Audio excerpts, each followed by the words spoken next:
in terms of your input, concentrate on the pedaling technique. Yeah, let's just get this straight. We're trying to learn how to go faster. What are some tips? What are some secrets that are going to make you be able to ride or run or swim faster? So let's talk about the bike. If you have in your pedaling action areas where there's no pressure on the pedals, in that, let's think about it.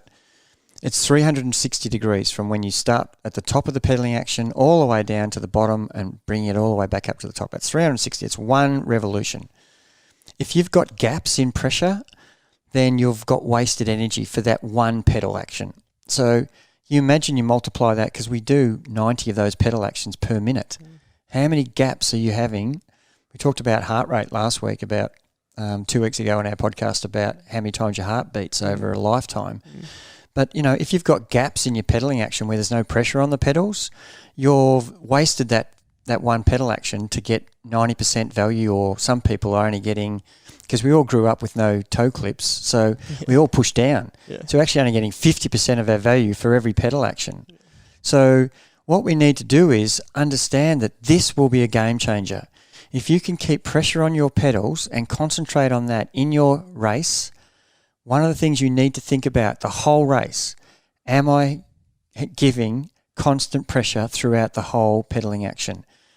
And, once I know this so many times, if I start to think about pull up, Gerard, in the action, all of a sudden I look down and I'm doing 280 watts. With 3 pedal revolutions of pulling up, I'm now at 295. Instantly I get an increase in power, and guess what? That means I'm going faster, because if I increase my power, my speed goes up. So it's just a no-brainer. Think about things that are going to make you improve your speed, and that's one of them, is pedaling fully with pressure on the pedals the whole revolution. And that seems so simple, but try it. It is so difficult to do, and we're talking a 30-minute race, a 1-hour race, and in an Ironman we're talking doing that for 5 or 6 hours. You will be up to 15 minutes faster if you can keep the pressure on the pedals evenly throughout every pedal revolution that you do throughout that whole 5 hours or 6 hours, and you're not wasting energy with extra pedaling. You have to pedal a lot more to get the same power. And you're just constantly reminding yourself that, aren't you, in every time trial? Yeah, there's we're going to get to that at the end, but there's some things that I'm talking to myself throughout the race about the things I need to be thinking about, and it's not how far to go or how am I feeling. They're kind of in the background.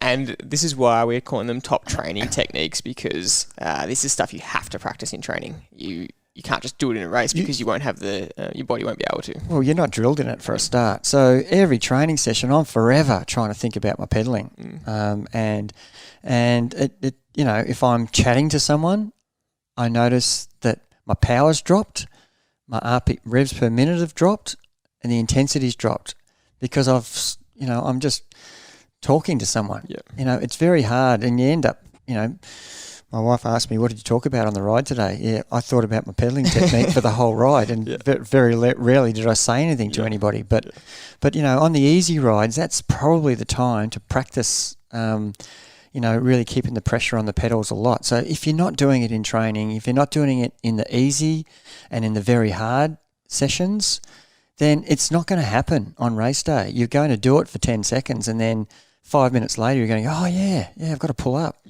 So it has to be part of your psyche in everything you're doing.